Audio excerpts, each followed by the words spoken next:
order this meeting for Tuesday, January 20th, with the day off yesterday due to Martin Luther King holiday.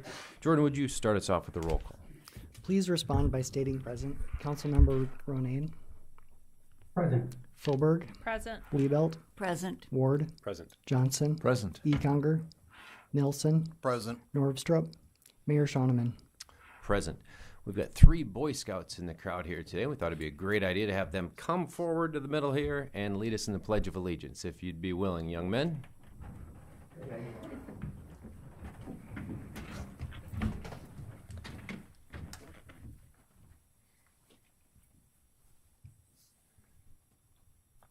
Here's our flag back here, young men. There you go.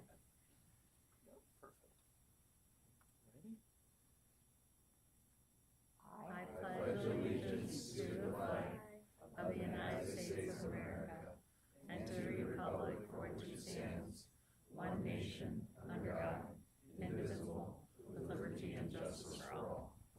Good job. Nice job.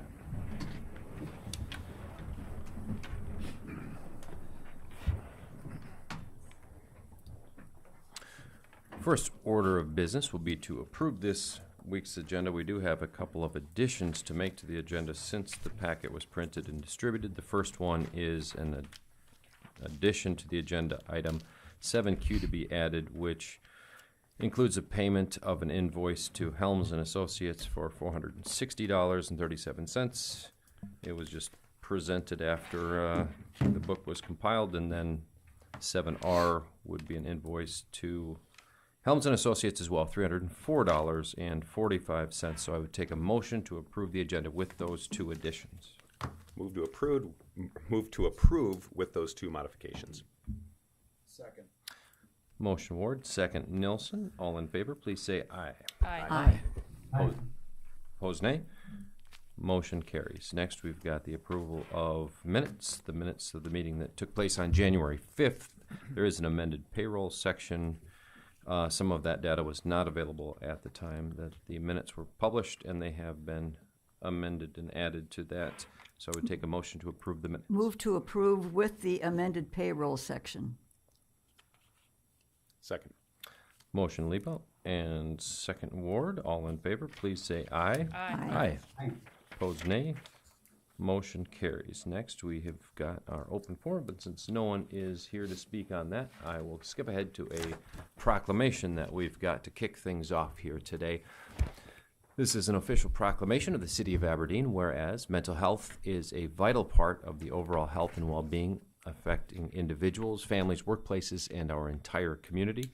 And whereas many people who are struggling do not ask for help, and early support from coworkers, leaders can make a meaningful difference, and whereas workplaces may play an important role in creating environments where people feel seen, supported, and encouraged to speak up when they or others need help, whereas Northeast Mental Health Center provides essential mental health and suicide prevention resources to individuals across our region, regardless of their ability to pay, whereas the Check-In Speak Up Pledge is a community-wide effort to equip employers and employees with practical tools that will encourage awareness, conversation, and connection to help. And whereas the City of Aberdeen is committed to supporting the well-being of its employees and leading by example in fostering a culture of care and compassion for mental health in the workplace, now therefore I, Travis Schoeneman, the Mayor of the City of Aberdeen, do hereby proclaim the week of January 19th as Check-In and Speak Up Workplace Wellness Pledge Week, and encourage employers across our community to take this pledge, check in with their teams, and to speak up to support mental wellness in the workplace. And so we've got that official proclamation for Northeast Mental Health, and we've got Susan Corinder from Northeast Mental Health to say a few words to us, so she's going to find her way to the podium. Make sure that the little green light is on, and welcome to the meeting. Okay, there it is. Hi, everyone. As he said, I'm Susan Corinder from Northeast Mental Health Center. Over the years, we've done a number of different suicide prevention campaigns. This year, we wanted to do something a little different, to take it more grassroots, get the Aberdeen City involved, and really meet people where they are and promote workplace wellness. So if you'll bear with me for a minute, I brought something to read. We're calling on local employers to join in a community-wide movement dedicated to strengthening mental wellness in the workplace. We're introducing Check In, Speak Up, a workplace pledge designed to equip employers and employees with free mental health and suicide prevention resources. We spend so much of our time with our coworkers, and often we're the first to notice when someone is not acting like themselves or we may need to check in with them. Despite all of the efforts between Northeastern Mental Health Center and all of our great partners, suicide is still impacting our community. Check In and Speak Up is another way for us to lift each other up and maybe even save a life. Through the pledge, employers will receive free, ready-to-share materials that promote mental wellness and encourage real conversations among staff and employees. These resources include conversation starters, suicide prevention material, and 24/7 support access. Many people don't reach out when they need help, and by creating a workplace culture that encourages checking up and speaking in, employers can make a powerful impact on the well-being of their teams. We're here to support businesses every step of the way. We invite all of Aberdeen area businesses to take part in this impactful initiative. Participation is totally free. Each organization will receive free resources to distribute to their employees throughout the year. And we're more than happy to come and talk to any area agency or business. We appreciate Dave McNeil and the mayor taking the lead on this. I think it says a lot that the city is concerned about their workplace wellness and wants to be impactful with their employees. So we appreciate this very much. Thank you for joining us, and thank you for bringing attention to this this cause, Susan. What is the first step that a person should take if they'd like to participate with their business or organization? Sure. They can reach out to myself or our website. I also have some cards I'll put in each one of your boxes. This is a sample that would go out to every employee. To be impactful, we request that it doesn't go to a break room, but it touches every employee's desk or by hand. So contact me, contact Northeastern Mental Health Center. You'll see other social media scans and other ways to sign up for this pledge. So we appreciate it. Thank you. Jordan has your proclamation. Appreciate you joining us here tonight. Can I say a word? Oh, go ahead, Yeah. Dave. And I also would like to thank you very much for you and your team and the work that they've done. They've done an outstanding job in our community, and this pledge is another great effort to, bring this to our workplace where, it's expected that we take care of one another as peers and team members in many different ways.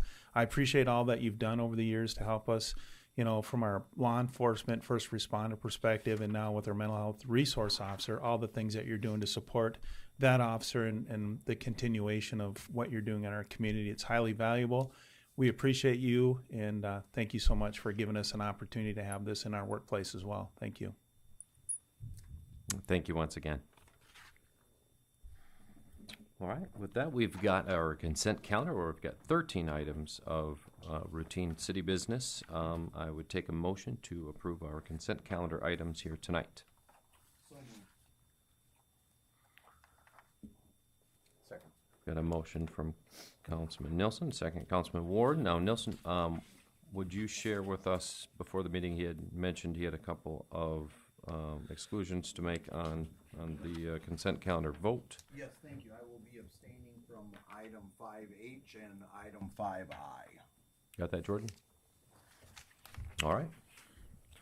I would take we got our motion, got our second. All in favor of our consent calendar items here tonight, please say aye. Aye. Opposed, nay. Motion carries with those abstentions noted. We've got nothing here tonight for our old business, but we've got quite a lot of things to discuss here in our new business segment of the meeting. First one is our possible approval of an appointment to Jamie Gabb to the Aberdeen Housing Authority for a term beginning on January 1st and ending in 2028. It is a 3-year commitment for Jamie. I would take a motion to make that approval for the Aberdeen Housing Board seat. Move to approve. I'll second. Got a motion from Councilman Ward and a second from Councilman Johnson. Anyone have anything to contribute as it relates to this appointment? All right, all in favor, please say aye. Aye. Opposed, nay.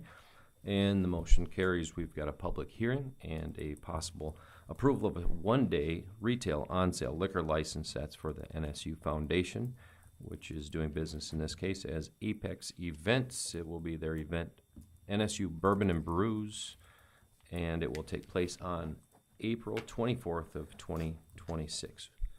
Is anyone here to talk about that event? It looks like no, so I would take a motion from the council if someone was so inclined.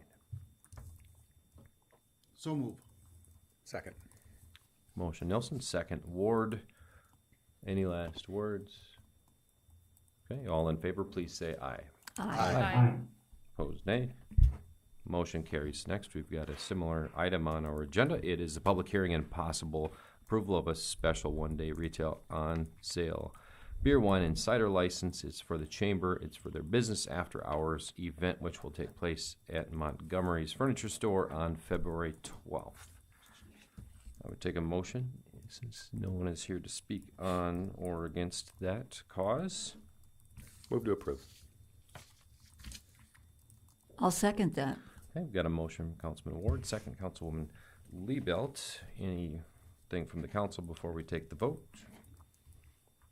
All in favor, please say aye. Aye. Opposed, nay.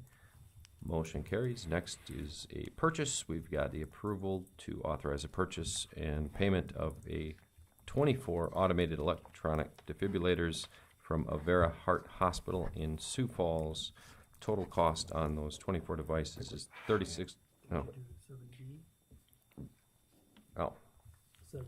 Yeah, I'll move back to 7D when this one is complete. I appreciate that. Too many scribbles on my page already. I've got a $36,556 for the Avera Heart Hospital defibrillators, and we. Yeah. Fire chief is out, so Dave, why don't you Yeah, explain I to can us take this that. purchase? So over the years, our fire department and our city in general have done a great job placing value in having these AEDs or these defibrillators in different places within various city buildings and work environments. Typically places that people may gather, there might be events that would occur, and we've done this multiple years or have these devices there. They saved lives, they've made differences. So as our yearly process, we look at updating and servicing these pieces of equipment with different patches and making sure the batteries are serviceable. But this particular year, we noticed that these devices were at about its 10-year time frame, so they've run out of its serviceable life. So really that's what we're doing. We're replacing these defibrillators in these different environments throughout the city, our parks and rec complexes, and just a valuable asset, and they do make a tremendous difference. So thank you for the fire department and the city offices and locations that have these devices. So we would recommend approval of this purchase. I would move to approve. Got a motion from Councilwoman Liebelt and a second from Councilman Nilsson. I had spoken a little bit to Chief ahead of this meeting, and he said that that was the best price attainable due to the wholesale relationship offered by Avera Heart Hospital with these things, so that makes good financial sense. Does anyone on the council have anything to say or any questions before we take a vote on the purchase? Jordan, would you give us a roll call vote then, please? Councilmember Ronayne. Aye. Fauberg. Aye. Liebelt. Aye. Ward. Aye. Johnson. Aye. Nelson. Aye. Mayor Shoneman. Aye, motion carries. Move back to that item, new business D. It's possible approval of an agreement for professional consulting services on municipal water and flood control projects. Dave, would you walk us through the parameters of the agreement then? Yeah, absolutely. So as we know, there's been a lot of tremendous progress made in the last few years based on our water and our ability to bring that here and how important it is to our community.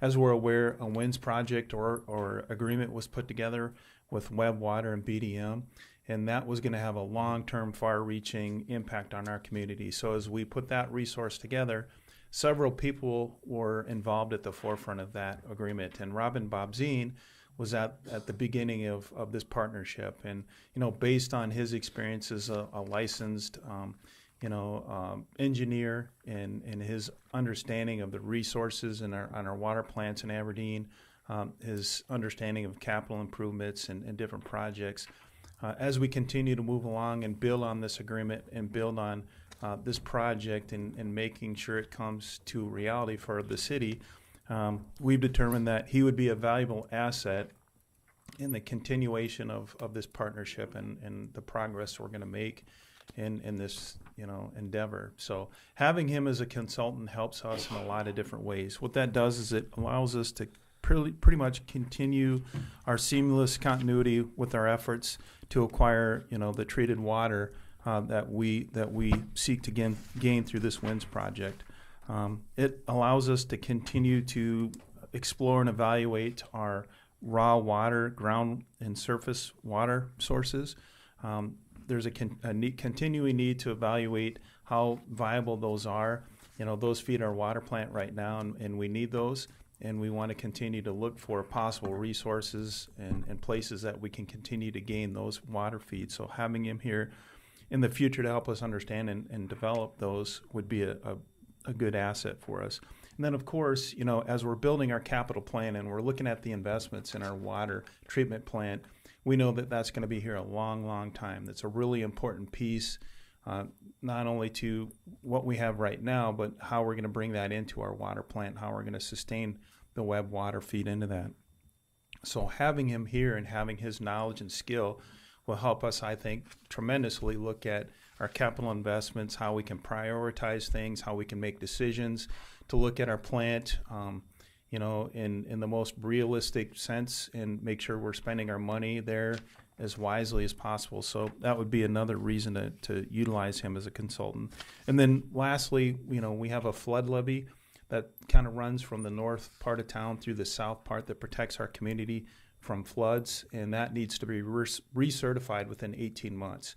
So being able to use him as a consultant in that flood levee recertification process is important to us as a community. So the WINS program, the continuation and development of our water sources, looking at our water plants and how to keep them online. And then with our water plants too, how are we going to integrate our water plant with the WINS water feed when it does come here? I think that's really important. So here again, we have somebody that's very knowledgeable, experience as a city manager, an engineer, a licensed professional, and I think it would be a great resource to have on board. And Robin reassures me that he's not doing this to pad his retirement. He's not looking for another job. He's happy in retirement, but he's willing to come and serve.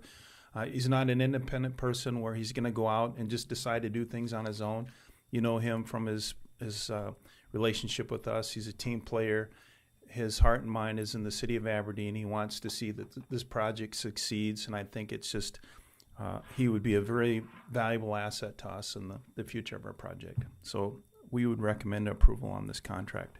Could I Go ahead. And I'd like to add to Dave's comments, because of Robin's unique past with the city as both a city manager and a city engineer.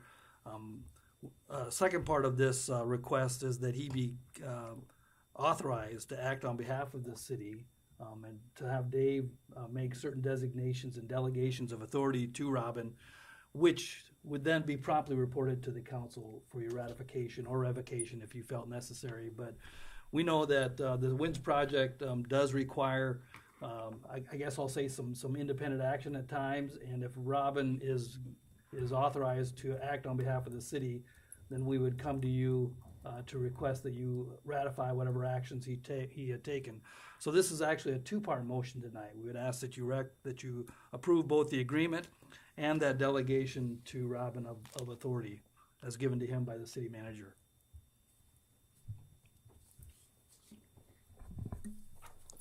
I'll move to approve the agreement for professional and consultant services with Robin Bobzien. Second. I've got a motion from Councilman Johnson, and a second from Councilman Ward. And I totally agree with everything that you guys have said. Robin's been a huge impact maker on all these projects, and he's probably the only person in town that knows where every shutoff valve is under the city streets. So he will be a good resource to continue to tap into, and it was good to see him today at the WINS meeting that we enjoyed just this afternoon. So he's already working on this even without getting compensated. That's right. I assume anyways. Yeah. No. He might be getting compensated in retrospect here. Who knows, once this contract goes into agreement. Anyone from the council have any questions as it relates to that professional services agreement? All right. Jordan, would you give us a roll call vote, please? Councilmember Nilsson, Aye. Johnson, Aye. Ward, Aye. Liebelt, Aye. Boberg, Aye. Ronayne. Mayor Shoneman. Aye, motion carries. Next, we've got item F. It's a possible approval of a first reading of an ordinance which supplements the 2026 budget for various unanticipated. No, Mayor. Excuse me, can we do the second part and item 2 of that?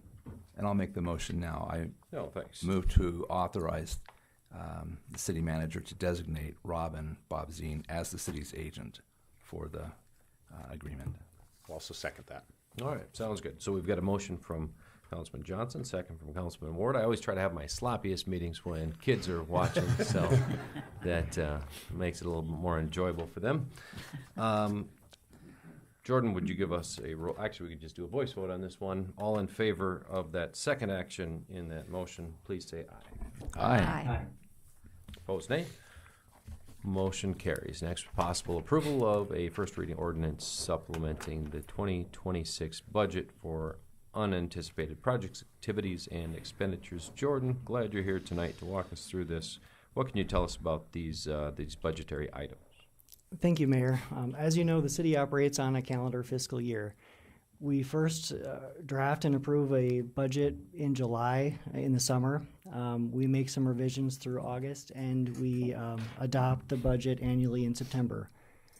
From the period of September until the budget was executed beginning in January, our reality has changed quite a bit. We have a new city manager. We have a union that didn't exist prior to January 1st, and generally our conditions have changed. So this ordinance attempts to fund things that weren't provided for in the budget that was drafted back in August. This budget identifies priorities that might not have been brought to our attention at that time, and additionally it does some things that we're required to do by resolutions that are in place. One of those things is a resolution related to the promotion fund. As you will recall, we adopted a promotion fund financial administrative policy in 2025 that indicates and directs what we are to do and how much cash we are to hold in reserve for that fund. The desired fund balance is between 10 and 15% of the operating budget for the fiscal year within the promotion fund. That would put us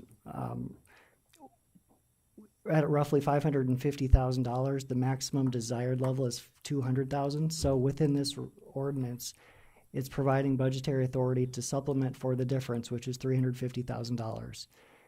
In order to allocate that, the council would need to pass a subsequent resolution to allocate that in a budget. So this puts the gas in the tank. We'll come back later with a path forward or recommendations to do that. So that's within this ordinance.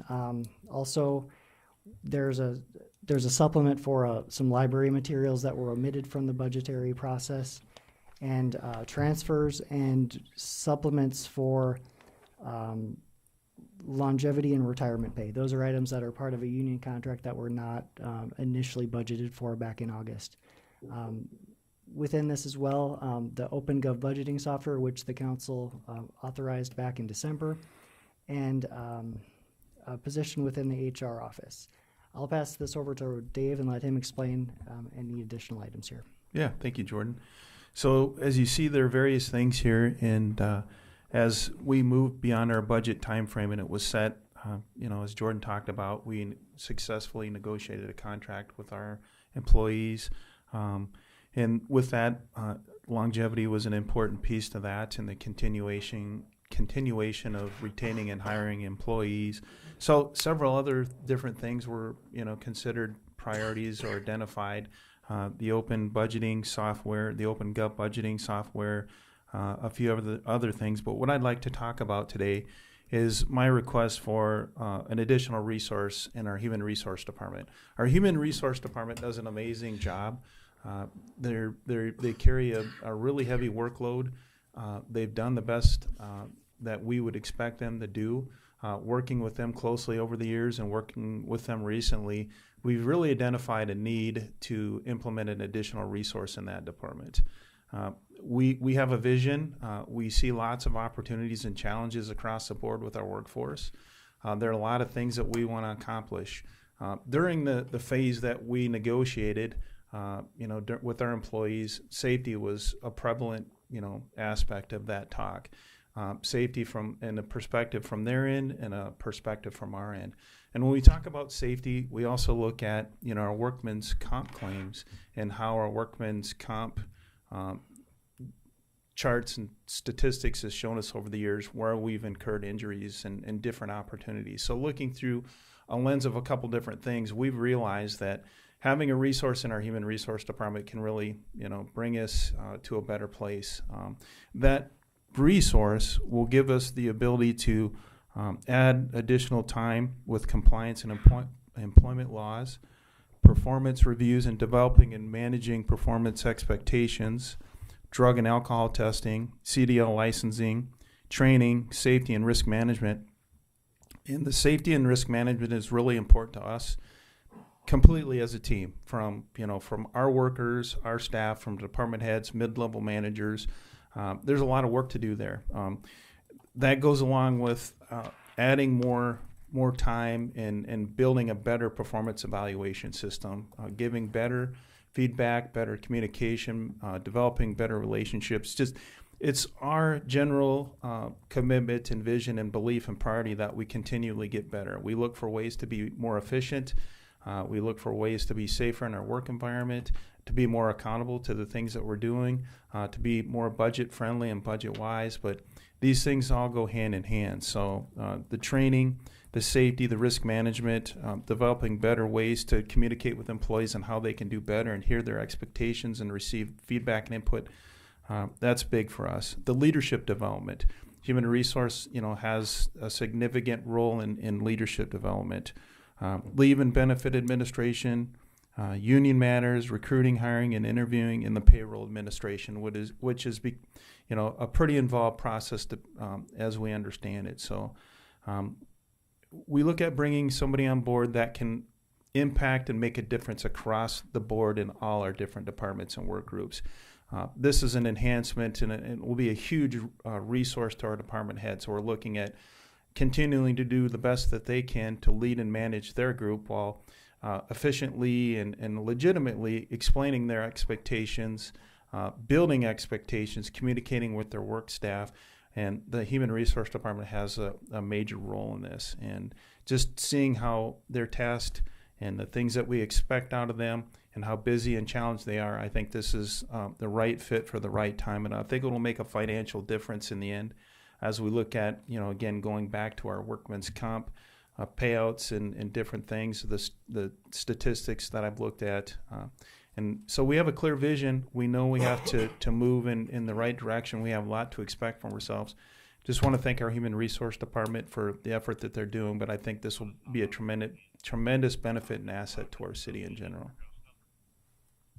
Anything to add, Kristen? No, you put it very well. I think it will be a tremendous asset and allow us to be a little bit more proactive. Thank you for that input. Appreciate that, the two of you.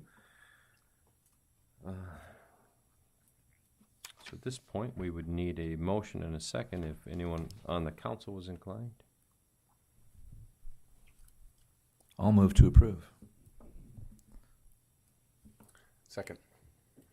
Got a motion from Councilman Johnson and a second from Councilman Ward.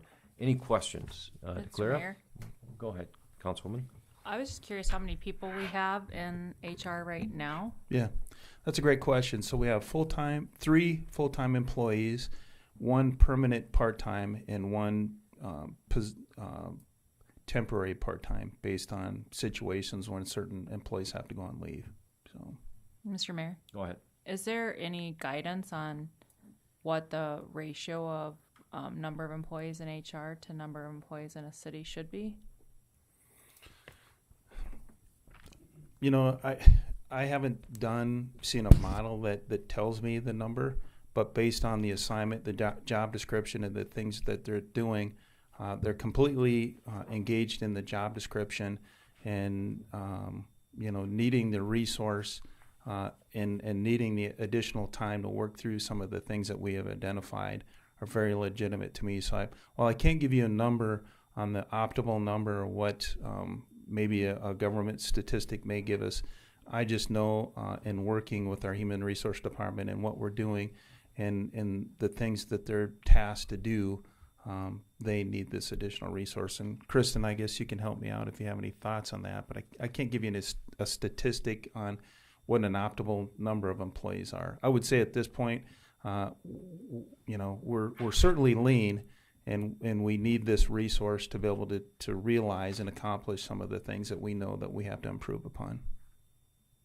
Typically around one HR person to about 100 people is what I've seen in most HR departments.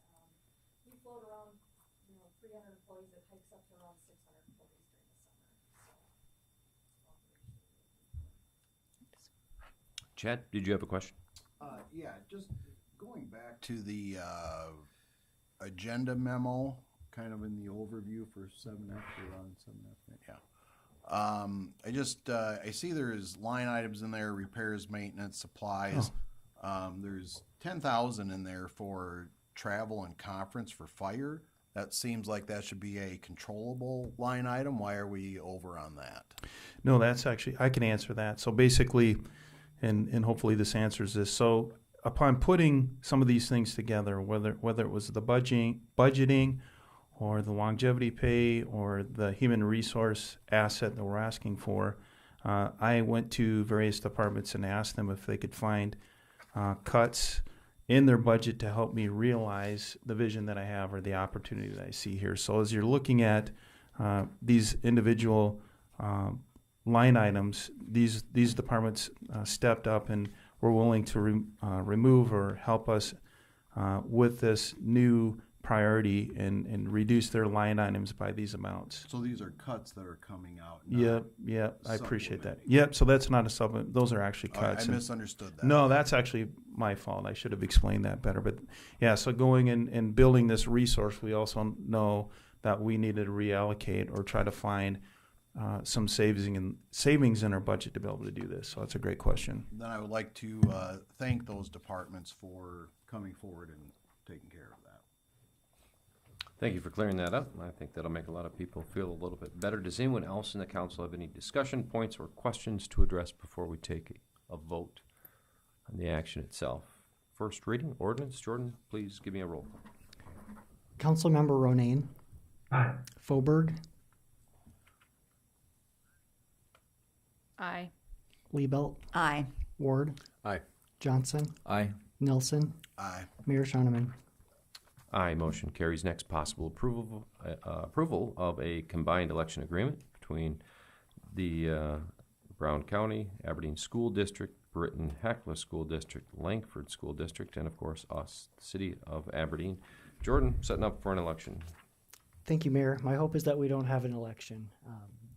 This agreement would be in place if we do.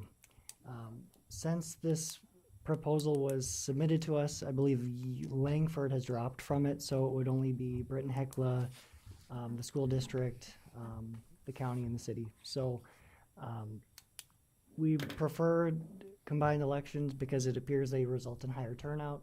If we do have to have an election, this agreement will be in place. Staff recommends approval. Move to approve. Second. Motion Ward. Second Nelson. Anyone have any questions for our finance director on the need for an election? All right. This one can just be a voice vote on this. If there's no further questions or comments, all in favor, please say aye. Aye. Aye. Opposed, nay. Motion carries. Next, possible approval of the WRF improvements pay request, $1,089,701.69 to PKG Contracting. Here to speak to us about that is Amanda. Good to see you as always. How is the project coming along down there? It is going along. The winter month and the holidays has brought less work, so it's actually a smaller pay request than you've seen in the past. The majority could be evenly approximated between procurement for steel, rebar, concrete work, and then we did receive this new screw presses are on site. So we pay 65% when equipment is delivered, and that is about a third of the portion of this pay request here. So with that, I recommend approval. Unless you have other questions. We'll take our motion first. Is someone from the council willing to make a motion? Move to approve. Second. Motion, Councilwoman Fulbert, second, Councilman Johnson. Does anyone have any questions for our wastewater supervisor? Glad to hear the project's going along well. Jordan, would you give us a roll call vote then on this expense? Councilmember Nelson, Abstain. Councilmember Johnson, Aye. Ward, Aye. Liebelt, Aye. Foberg, Aye. Ronayne. Aye. Mayor Shonneman. Aye, motion carries. Thanks for joining us. Good to see you as always. Next, we've got a recommendation to reject bids for our magistrate courtroom security remodel project. Dave, how's that coming along? So I'll start this out. As you're aware, we want to improve our courtroom and its security. We've have a courthouse security committee, and we've worked diligently to kind of come up with the best plan for that environment back there. And there are some resources or grants that are available to us. So as we have this project put together and it went out to bid, unfortunately, the bids came in significantly higher than the initial estimate of the probable cost, which was $206,000. So basically, and that had a lot to do with rerouting of the mechanical and electrical infrastructure of the building. So as we're talking about that, we're inclined, and I'll let Ron talk a little bit on the continuation of this and our thought process here. So, Okay. So we believe that the architect and the engineers can rescope this project in a way that would allow the potential for additional UJS grant funding on this. This is part of a court security grant fund that's been available from the state with a 75 UJS grant, 25% county match. And as you know, we have this unique circumstance with a magistrate courtroom actually being housed in the municipal building.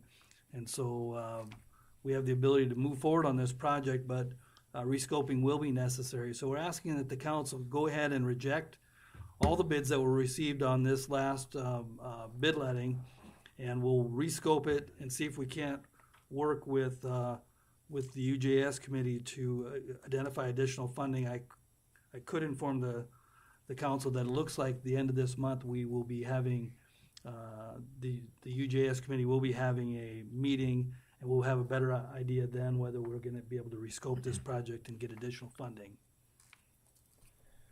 Move to reject all bids on the courtroom project. Second. Motion, Councilman Johnson, second, Councilman Ward. How frequently, refresh our memories, how frequently is that magistrate court used? Ron, would you estimate? Oh, that magistrate court is used nearly every day. It has both. It's the site of all the initial appearances on misdemeanor and felony cases filed by the state attorney's office.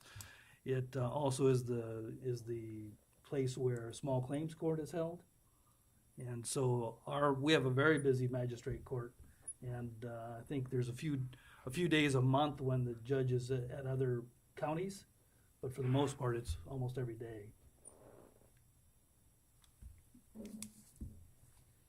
All right, Jordan, would you give us a roll call vote then to reject these bids? Councilmember Ronayne. Aye. Foberg, Aye. Liebelt, Aye. Ward, Aye. Johnson, Aye. Nelson, Aye. Mayor Shonneman.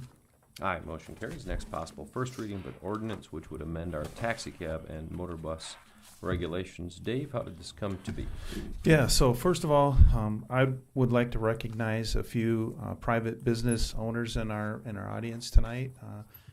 Business owners that have provided taxi service over the years and been good partners and provided a service to our community.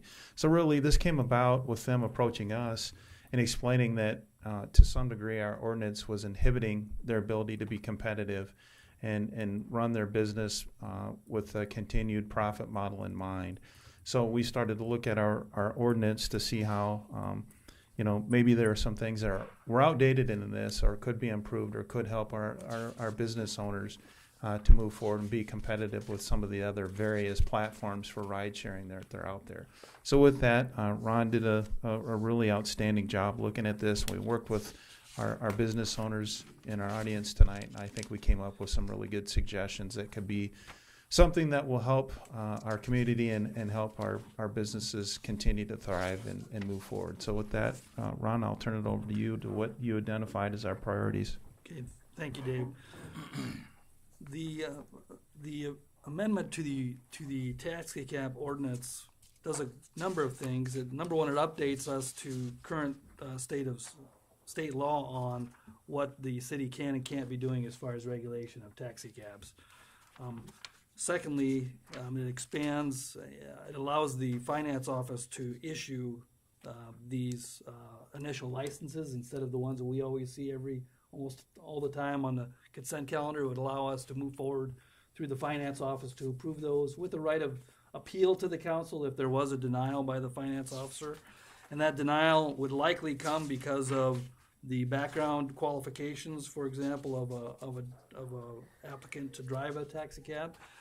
And I wanted the council to be aware that the process of adjusting the requirements for a person to be a licensed taxi cab driver came after conversations with our current police chief, our former police chief, and with the taxi cab licensees themselves to work through and talk through that. And while it looks like there are some parts that have been relaxed, that's true, but there are other parts that have actually been enhanced and tightened. And that has to do with identifying the risk to passengers being primarily crimes of violence. So we've identified that as a distinction in looking at a person's criminal history, whether their criminal history is one that involves crimes of violence. So we've made these changes. I know that we have both representatives of Aberdeen Shuttle and Rely here.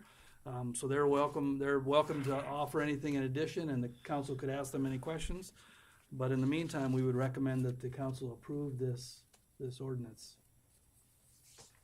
A move to approve. Second. Got a motion, Councilwoman Liebelt, second, Councilman Ward. Anything to add from the businesses? All right, well then that'll be easy enough. First reading of the ordinance, if there's nothing else from the council. Jordan, would you give us that roll call vote then, please? Councilmember Nelson. Aye. Johnson. Aye. Ward. Aye. Liebelt. Aye. Foberg. Aye. Ronayne. Aye. Mayor Shoneman. Aye, motion carries. Thanks for joining us. Appreciate that. It's always good to see things a little bit easier for our business community here in Aberdeen. Next, we've got a first reading of an ordinance amending the solid waste collections regulations. Dave, what can you tell us about those changes? Yeah, so I'll probably defer to Ron again, but I believe initially upon Jordan's review of this particular ordinance, it didn't meet what our expectation was regarding solid waste collection and some fees related to that. So taking a look at this, Ron again did some work on it and came up with some very good suggestions, I think, that will enhance the usefulness of this ordinance. So, council, what we find in some of these is that we've placed upon the council burdens that it doesn't necessarily need to have. For example, we've identified 44-34 as now putting on the Public Works Director the requirement to set forth the conditions for picking up waste as opposed to the council. But more importantly, the finance officer identified ambiguity in our ordinances regarding the recycling fee. So what we've tried to do with this change is to make sure that it's very clear that there is authority to impose a recycling fee, and that recycling fee would then be put in the regular fee schedule like the other things we're doing. Lastly, and I know that we're always looking for opportunities to educate the public a little bit about our solid waste collection. I did update some language regarding yard waste, and people might be asking why can't we put yard waste in our in our regular solid waste bins. It's not because of the city's hard heart, nor is it because of the county's hard heart. It's because the state has said that we cannot be putting those in our landfill. And so that's why we're required to, all of us during fall yard time, load everything up and take it to one of the identified deposit areas that the county has, because they don't put that in their landfill either. So there is a requirement there. Having said that, the yard waste definition is simply limited to grass clippings and leaves, and does not necessarily include branches. So if you can cut those up and bundle those in a way, those are not considered yard waste, and those can be picked up by our garbage crews as they're doing their rounds. But that is why we do not allow yard waste in the garbage, and we don't have, unless we do it as a special event, we don't necessarily let you put your yard waste just by your garbage. But with that, though, we would recommend that the council approve these changes. So moved. Second. Motion Johnson, second. Nilsson, any questions for the city attorney as it relates to those modifications to the ordinance that he just walked us through? Mr. Mayor, Go ahead, Councilwoman. this might not be totally germane, but is there any thought process of advancing how we do garbage collection and using like those garbage trucks with the arms? Oh. Yeah. Maybe I can shed a little light on that for you. So for this budget year, for 2026, we've placed an amount in there to order a one-armed bandit, I guess, if you want to call it that, to automate our collection. And we're going to, those trucks take about 2 years to build. So we're going to order that this year. We're hoping that it would be available for us towards the end of 2027. In our 2027 budget, we plan to ask for the containers that are needed for that. And we plan on starting to use that method of collection in some of the newer areas of town where there's not a lot of on-street parking and where garbage is collected from the boulevards already. Sure. And it's our hope that, over the next, say, 5 to 10 years, depending on how budgeting goes and how successful we are, that we would gradually start to implement that throughout town. There's some logistical things we have to work through when it comes to how do you collect garbage out of alleys with an automated truck like that. And so we're currently, that's one of the things we're looking at to try to understand that better. But sometime in 2027, we plan to hopefully be collecting garbage with an automated truck. Thank you.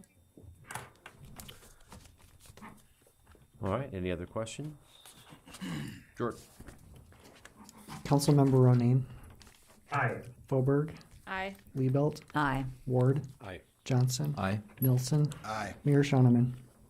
Aye, motion carries. Next, item L, it's possible approval of a pay request titled number 3. It's for our 2025 Public Works Building Granular Fill Material in the amount of $45,716.15 to Jacobs and Sons. Stu, how's that project coming along? So the material's been delivered and we've placed it in the bottom of our, it was the material to use for the to prepare the site for our public works facility for the footings and foundations that will have to go in there. And that material's been delivered and been placed in the basically in the hole that we dug to build the building. So that's all ready to go. This is just merely releasing the retainage. Contractor never quite got around to asking us to release it. So that's what's happening now. Move to approve. I'll second it. Got Got a motion from Councilman Ward, and a second from Councilwoman Liebelt. Any questions for Public Works Director / City Engineer Stu? All right, glad to hear that thing is moving forward. I've been kind of keeping an eye on it from time to time. It looks like they hadn't brought us any gravel for a while, so I figured it was an old one. Jordan, would you give us a roll call with that? Councilmember Nelson. Aye. Johnson. Aye. Ward. Aye. Liebelt. Aye. Fauberg. Aye. Ronayne. Aye. Mayor Shoneman. Aye, motion carries. Next, possible approval of payment for foreman in the amount of $20,175.15. It's for a 12+2 bus. Here to talk about that is our Transportation Director, Rich Krokel. Rich, good to see you. Yeah, thank you, Mayor. So this is an invoice for the amount of $20,175.15. We're going to be getting a bus delivered tomorrow, so I'll stop by and pick up the check if you approve it. This was ordered, or the grant was approved by the City Council in July of 2024. The total amount of the invoice is $134,501, and the grant is administered by DOT, and they will cover $114,325.85, with the remainder to be paid by the city, which we budgeted for last year. Move to approve. Second. Motion Johnson, second Ward. Rich, this is a propane-powered bus. No, This is not. no, Oh, this is a regular gasoline bus. got it. Our propane bus should be maybe March timeframe. Okay. I got ahead of myself there. Johnson, what have you got? Thank you, Mayor. I'm curious, how does this impact our fleet numbers? Will there be a bus being surplus, or will this add to? There will be. It's really already been surplused, so we've got it sitting out in the airport. Thank you. All right, any other questions? Jordan? Councilmember Ronayne. Aye. Fauberg. Aye. Liebelt. Aye. Ward. Aye. Johnson. Aye. Nelson. Aye. Mayor Shoneman. Aye, motion carries. With Rich here, we'll go to the next one. It's possible approval of payment to Helms, $4,836.64 for our airport improvement project, terminal access road and parking lot project. What are we paying for with $4,800, Rich? That's for project administration, and this one was also let's see here. Yeah, AIP 5354 is the airport terminal access road and parking lot. As a reminder, I always like to share with you how the funding allocation goes. This was 95% federal, 2.5% state, and 2.5% city. So the 4836.64 is for airport or project administration. And we reduced retainage on that last month at the board meeting. Move approval. Second. Motion Johnson, second Ward. Jordan, would you give us a roll call on that payment then, please? Councilmember Nelson. Aye. Johnson. Aye. Ward. Aye. Liebelt. Aye. Fauberg. Aye. Ronayne. Aye. Mayor Shoneman. Aye, motion carries. Possible approval to Helms and Associates for $762.50, and this is for our preconditioned air conditioning unit. Rich, how's that project coming along? That hasn't started yet, Mayor. This will start April 1st is what we're looking at. The preconditioned air unit, as a reminder, is used to keep the aircraft tempered in either summer or winter overnights, and give our passengers a nice, comfortable aircraft to sit in. So Helms and Associates invoice number 5 for $762.50 is for administrative paperwork. And as a reminder on this, the funding sources are 95% federal, and that's that VALE project I've been talking about, Voluntary Airport Low Emissions Project, 2.5 state and 2.5 city. And Airport Board recommends approval on this. Move to approve. Second. Motion Johnson, second Councilman Ward. Any questions as it relates to this payment? Jordan, would you give us a roll call vote, please? Councilmember Ronayne. Aye. Fauberg. Aye. Liebelt. Aye. Ward. Aye. Johnson. Aye. Nilsson. Aye. Mayor Shonneman. Aye, motion carries. Possible approval next of our Helms invoice labeled number 1, $8,400.32. This one is for our building expansion project. Rich. Yep, point of clarification on this one, it's AIP 58, as you mentioned. This is for design work only, so this is gonna be a two-part project, so for 2026, they'll work on all the design work and put together a building for bid later in the year. So this is invoice number 1, they just really got started on it for $8,400.32. Funding allocation for this project is 95% federal, 2.5% state, and 2.5% city. Airport Board recommends approval on this as well. I will move to approve. Second. Motion Johnson, second Ward. Jordan? Councilmember Nilsson. Aye. Johnson. Aye. Ward. Aye. Liebelt. Aye. Fauberg. Aye. Ronayne. Aye. Mayor Shonneman. Aye, motion carries. 2 additional agenda additions that we've got here tonight. The first one is item 7Q. It's the possible approval to pay Helms $460.37 for the runway rehabilitation and lighting improvements. Rich? Yep, again, AIP 49 is, this is one of our older projects that's been hanging out there for coming up on 3 years now. This is the one that we've had all the problems with the runway lighting failing on us. But Airport Lighting Company, Airport Lighting Products, ALP, did send in 85 new light fixtures. We decided that we would replace 21 of them. And we've got the specific locations marked out of the new lights. The reason we did just 21% is with the past lights, we noticed the failures when we'd get down to the sub-zero temperatures. So rather than replacing all 85, and if this design is not the correct design, we don't want to have 85 dead lights out there. So we're kind of looking forward to having some sub-zero temperatures. Sorry about that, everyone. But yeah, it's necessary. This project, the funding allocation is 90% federal, 5% city, and 5% state. And Airport Board recommends approval. Move approval, but reject your request for colder weather. Gotta have it. Second.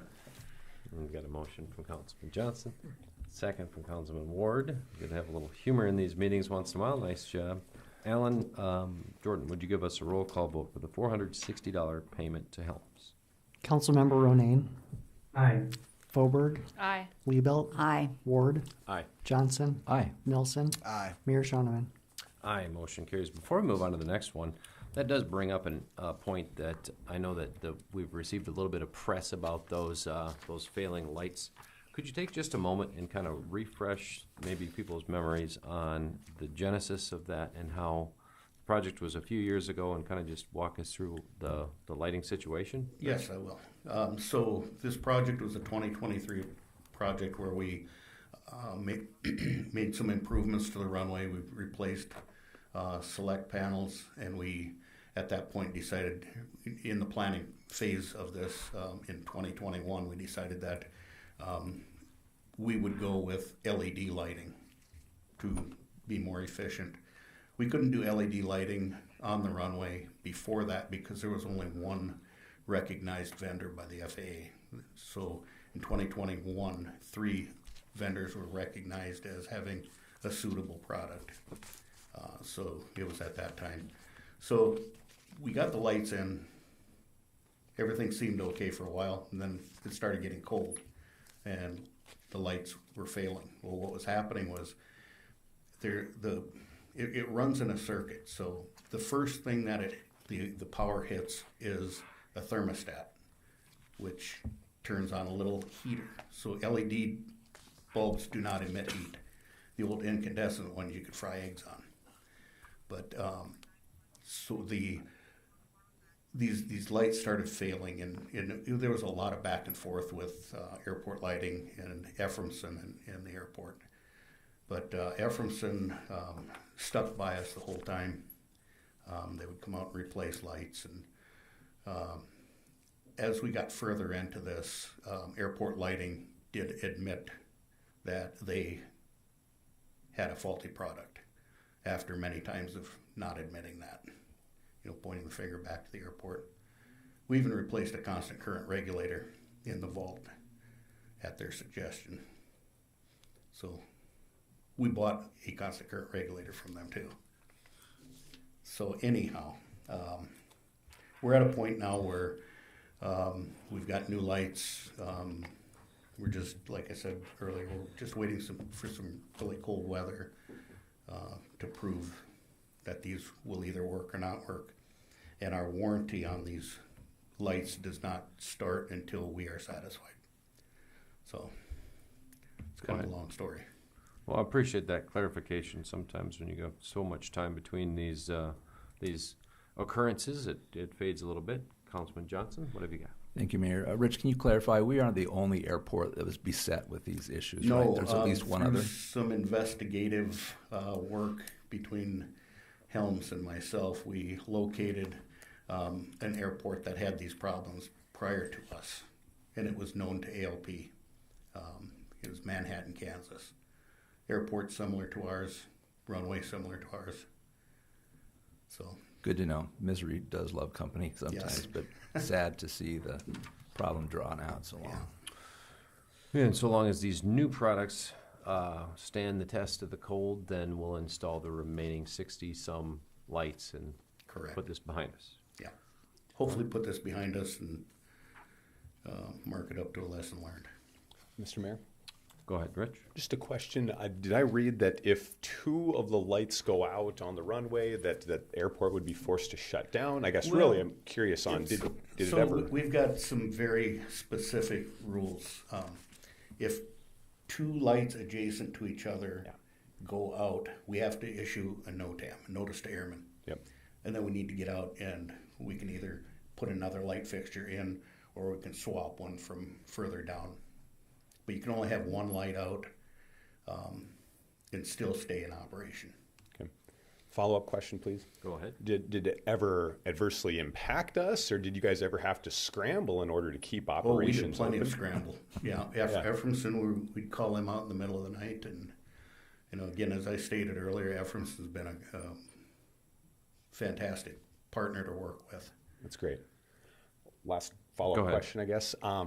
Not sure if there's any, being it's a known issue, it sounds, would there be any damages? Hopefully the issue just would be solved here, but it makes me a little concerning that this was a known issue. They didn't notify other people that are buying their products. Just curious if there would be, and maybe more so for the city attorney on.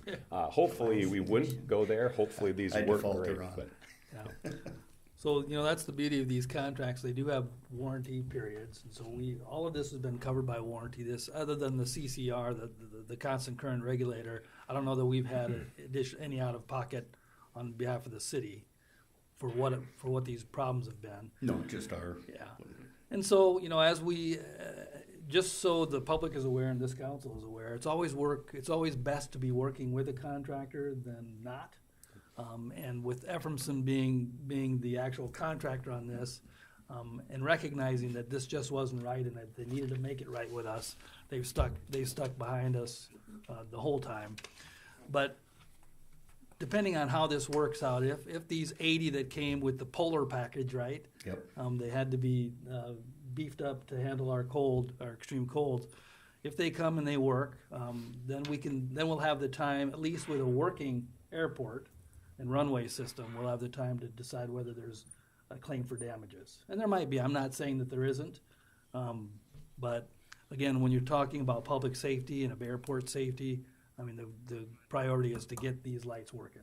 Yeah. Yeah. One last thing, if I could, please. ahead, Rich. I appreciate the answers, guys, very much, and thank you for Efferson and other local contractors doing work there. It would just be awful if we couldn't have some hunters coming in, flying in, if God forbid we had to shut down the airport, and just that impact it may have. Appreciate you guys working to do everything we can to prevent that, and hopefully these do work and we don't have to go any further. So thank you, guys. Thank you. And just to clarify, it wouldn't have shut down the airport. There would have just been a notice put out.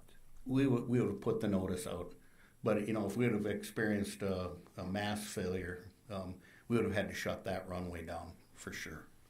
We've got 2 runways out there. One's a crosswind runway, so it's not always favorable conditions to land on the crosswind runway. That's a straight north-south. We generally have prevailing winds from the north-west. Thank you, Rich.